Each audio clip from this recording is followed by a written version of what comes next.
Real Madrid were the world's first super club. As football boomed, they expanded the game's horizons, winning the newly launched European Cup 5 times in a row from 1956 and again in 1966. After decades of underachievement, the club relived those glory years as the 20th century gave way to the 21st, with some of the game's best players attracted to the Spanish capital.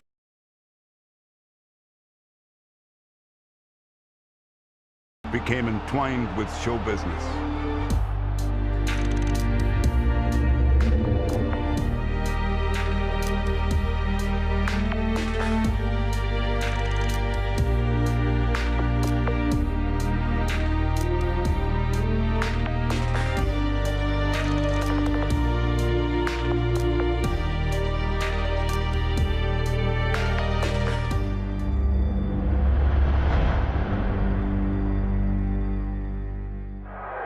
For Madristas in the mid-90s, the memories of Di Stefano and Gento lifting the European Cup were fading, and nostalgia was meager nourishment.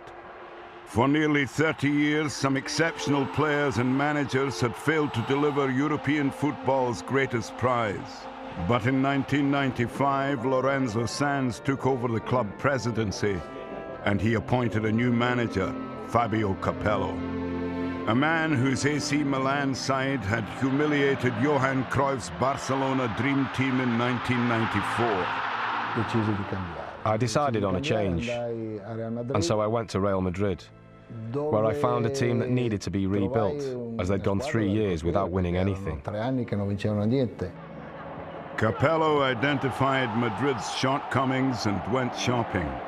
Mijatovic, Sukar, Seedorf, and Ilgner were all brought in, along with a player who would enhance Madrid's reputation for exciting football, left-back Roberto Carlos. Capello blended these signings with homegrown talents such as Fernando Hierro and Manuel Sanchez. I put together a great team, and we won the title ahead of a very good Barcelona side, with Ronaldo, Figo, Guardiola, Stoichkov. A great, great team.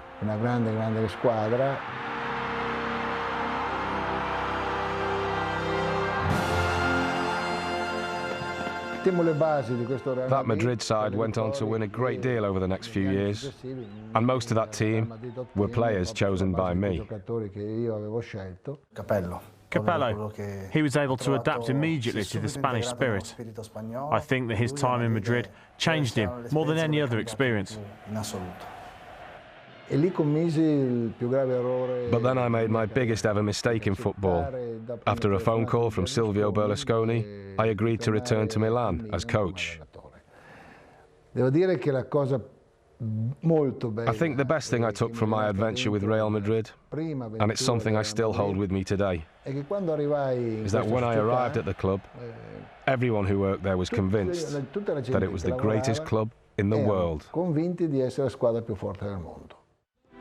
Capello was replaced by German Jupp Heynckes, whose only major addition to the title-winning squad was striker Fernando Morientes. He's a very special coach for me. When I arrived, he had just arrived as well, and he was very serious, very responsible, very methodical and hard-working. I had a great relationship with him. But the Germans struggled to control the strong personalities within the dressing room. What had worked at other clubs didn't work at the Bernabeu. The Jupp I knew in Bilbao was different from the Jupp in Madrid, because the dressing room was different, the club was different, the expectations were totally different. In the same way that I was different from the way I was in Bilbao, Jupp changed from how he was in Bilbao. Madrid's league form was indifferent, but in Europe they shone. In 1998, they were drawn against defending champions Borussia Dortmund in the semi-final of the Champions League.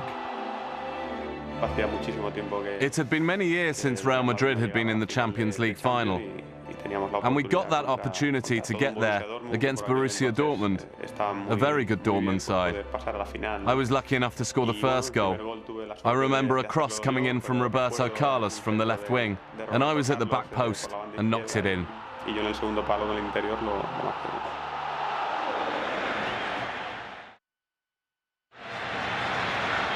The self-proclaimed greatest club in the world had been trading on past glories for far too long. May 20, 1998 was a chance to put that right. And we were against one of the best teams around at that time, a Juventus team with great players like Zidane, Del Piero and Inzaghi. So we went to the final in Amsterdam hopeful, knowing we had a tough task ahead of us, but with a lot of confidence, believing in what we could do, make history. I remember in that match, Juventus came out very strongly, and at the start I thought it was going to be really difficult to win. But then the team settled down, and we began to close down Zidane, who was the best player in their team.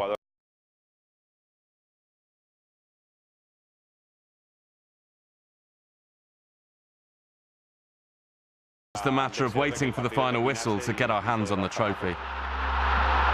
When the final whistle blew, the 32-year-old wait for La Septima was over. Real had their 7th European Cup, and the rejoicing in Amsterdam was matched in Madrid. I have to tell you this. I've been very lucky to have won a lot of things with Real Madrid and with other clubs. But I've never had those feelings that I had when I won that first Champions League with Real Madrid. Everyone criticised Madrid for only having won European Cups in black and white. And there had been so many generations of fans and players, great generations, who had not seen Real win the European Cup. So on account of all of this, in Madrid, it was a real party. For Heinkes, the celebrations were brief. Shortly after delivering European glory, the German was sacked. I think the players were very conscious that the time had come for a change of manager, because the team had not done well enough in the league for a club the size of Real Madrid. 2 more managers came and failed. Gus Hiddink and John Toshak each lasted only a matter of months, though Toshak did guide the club to Champions League qualification by finishing 2nd in the league in 1999. New players such as Steve McManaman, Michel Salgado, Ivan Ilguera and Nicolas Anelka replaced stars of the 7th European Cup win. Season badly, and when Toshak was sacked, the team sat 8th in the league. Madrid is Madrid. It's always mad. They're the most successful team, you know, in the world. So there'll always be huge amounts of pressure on the manager. Firstly, to play entertaining football. They have to please the crowd, and secondly, to be successful. It was a difficult time, very difficult.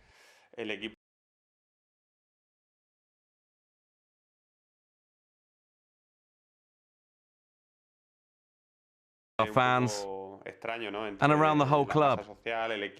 Real Madrid has to win, it always has to win.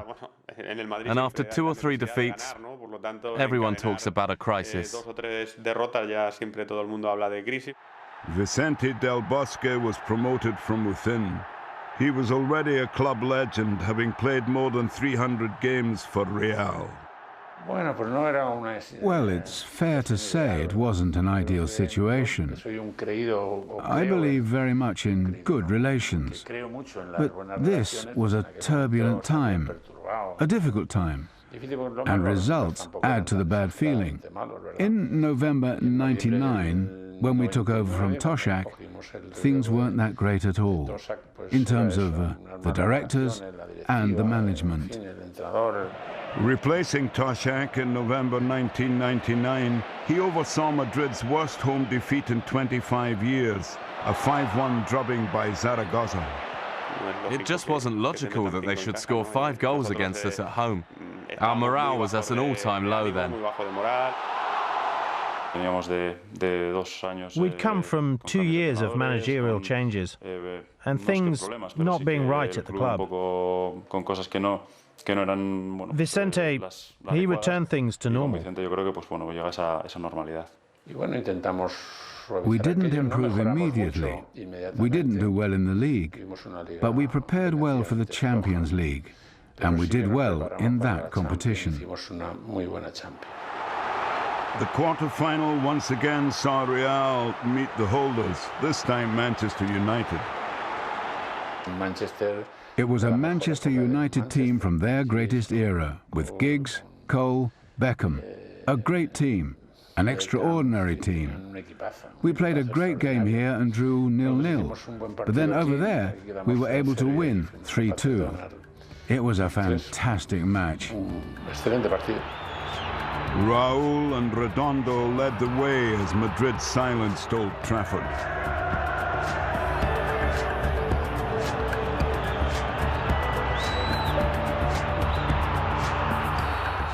When you play Manchester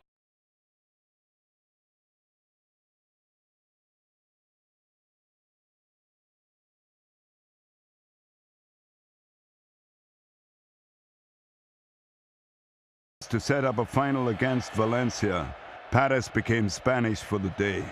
Valencia were pretty much the favourites, as they had eliminated Barcelona in the semi-finals and were almost clear favourites in the final, but we didn't give them a chance to play, and on the day, we were better. We really thought that Valencia would be stronger than they were. In all honesty, it turned out to be a lot easier than everyone thought. When you score the first goal in a final, this releases a bit of the tension, and you become more confident in what you're doing.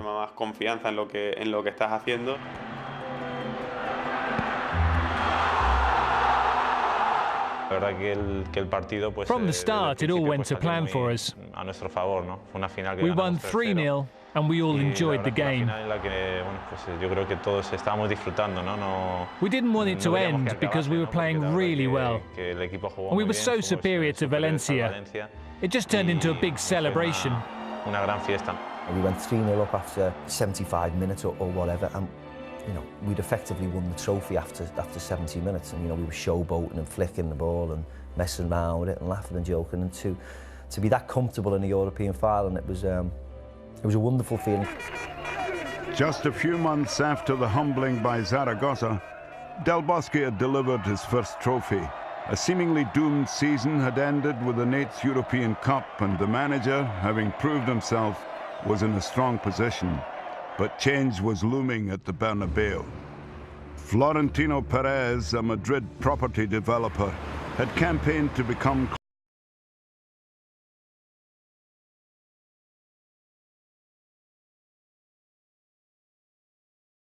successfully promised to sign Luis Figo from bitter rivals Barcelona. Perez was elected, and for a world record fee, Figo duly arrived. The money came from selling the old training ground, prime city centre real estate, to the city council. Another transfer brought in Frenchman Claude Makelele to add steel to the midfield. Claude was fundamental. He gave us so much balance. He really was the point of balance in that team, because it was so offensive. It was amazing arriving at Real Madrid, to play there with all these things that are associated with his club. Di Stefano was at my presentation. He's a legend, and that was exceptional. But I couldn't imagine at the start how it would turn out. It was just amazing. Real Madrid won the league in 2001, finishing all of 17 points ahead of Barca. 2 seasons, 2 major trophies for Del Bosque, a man supposedly brought in to steady a wallowing ship. I think he showed how to handle a group of big-name players. We had some Ballon d'Or winners, big characters. He imposed his way of doing things on us, even though he didn't talk that much. He's a very sensible man who has the capacity to control a dressing room with some very big personalities, and that's the key to his success. He makes the players who are playing week in, week out very happy, but he also makes those who aren't playing feel the same, and that's a great quality for a manager to have. He's a great manager with so much charisma, and he understands players because he'd played as well. And under his management, this team improved. Del Bosque's leading striker was another Spaniard, Raúl, who had blossomed into one of football's most productive goal scorers.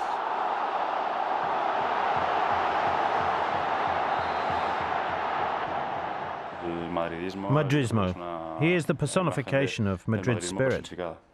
And there was a further boost when Perez gave the club and its fans a very special centenary present. The record transfer fee was once again broken as Real Madrid's latest signing was unveiled, Zinedine Zidane.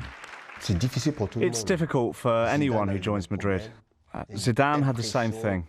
He was under a lot of pressure. He had to ask himself questions. He had to replicate the way he'd played at Juventus, but this time at Madrid. Whatever you'd achieved in the past doesn't count. You had to do it again at Real Madrid. The president's dream of allying Galacticos to homegrown talent was taking shape, though not everything ran smoothly. Zidane struggled with injuries and with his form, and an inconsistent team could finish only third in the league. But again, the club excelled in Europe. In the quarter-finals against Bayern, Real were behind 2-1 after the first leg, but rallied at the Bernabeu. Goals from Elguera and Guti were decisive. The semi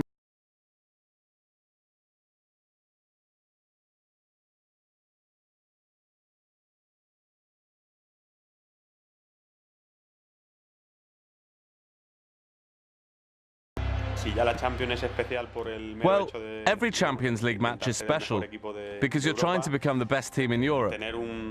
But to be thrown into this battle, to have the chance of getting to a final against such a huge club in our country, and then add to that the rivalry between Barcelona and Real Madrid in the context of a Champions League semi-final, well, you need a lot of guts to handle the pressure in a match like that. We won 2-0, and that gave us that little bit of breathing space in the Champions League, you know, because we had them in the semi-final of the Champions League, so to take them back to our place with a 2-0 lead was, you know, the tie was effectively won then. At the new camp, Zidane showed his class and repaid at least some of his fee in opening the scoring. Steve McManaman added a second. It was the first time we'd won there in a long, long time, and I didn't realise, as much as I was very happy that we won the first leg 2-0, in the dressing room afterwards, the Spanish players, the Spanish Madrid players in particular, were going crazy, you know, with happiness. That happiness was compounded in the second leg as the Bernabeu toasted Raúl's strike. Another final awaited. Hampden Park, Glasgow, a fitting venue, the scene of Real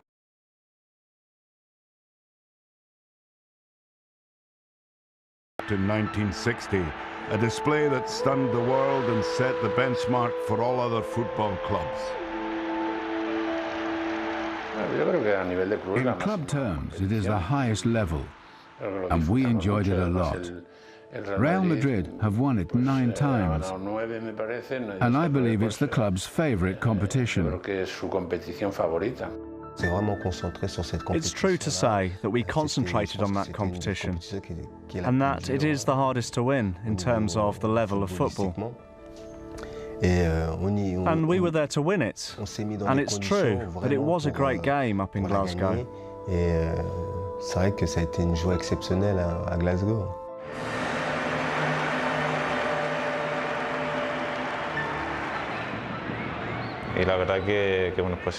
It had been a really difficult final to get to, and of course, we were desperate to win it. But Leverkusen made us sweat. It was a really hard game, and they had lots of chances.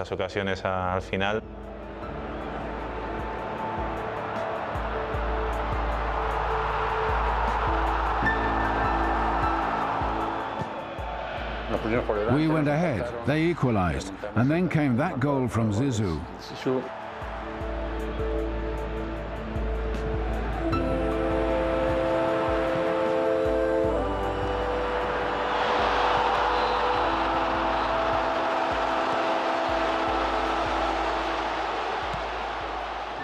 And then Zidane.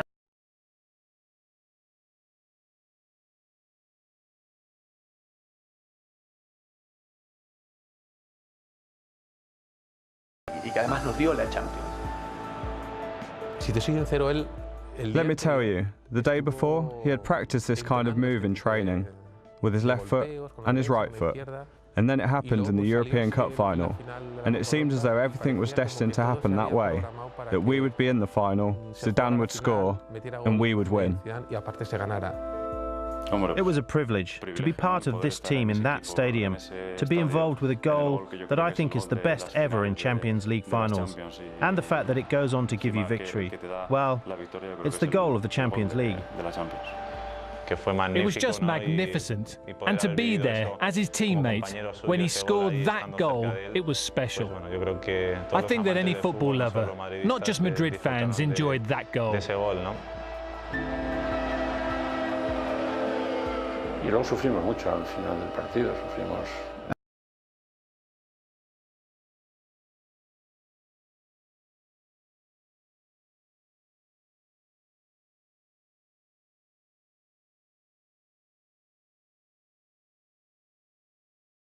But the whole team performed well. En líneas generales de todo el equipo.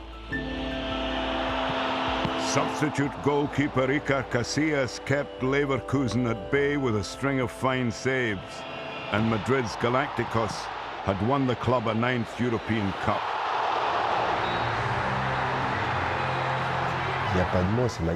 It was great. There are no words to describe it. The whole city gets behind you. I've won trophies with teams like Chelsea and in France. But with Real Madrid, it's something else. It really is the club in world football.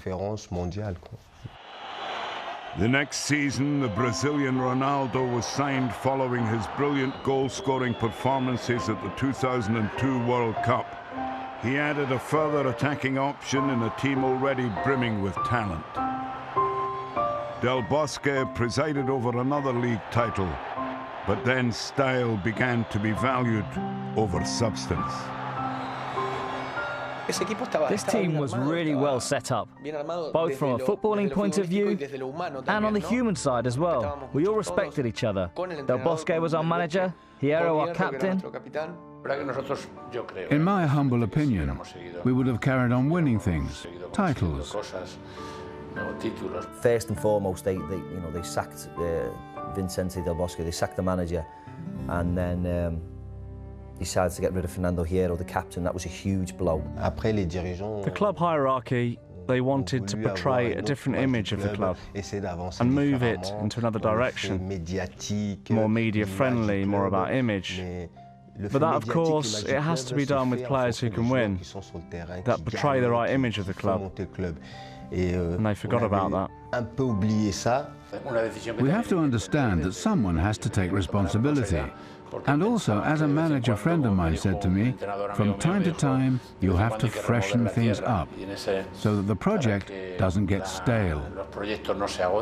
I left, Hierro stopped being captain, Del Bosque left. That was a big shock for the group, emotional even. And that was reflected in the results. And that's why they didn't win anything for 4 years. Because key players who were important had left, both on the field and in the dressing room.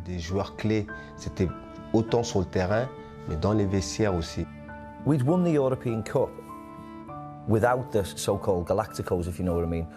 But also, you know, we had Galacticos in the team, we had the Roberto Carlos in the team, and Raul were in the team. So, you know, for the first couple of years,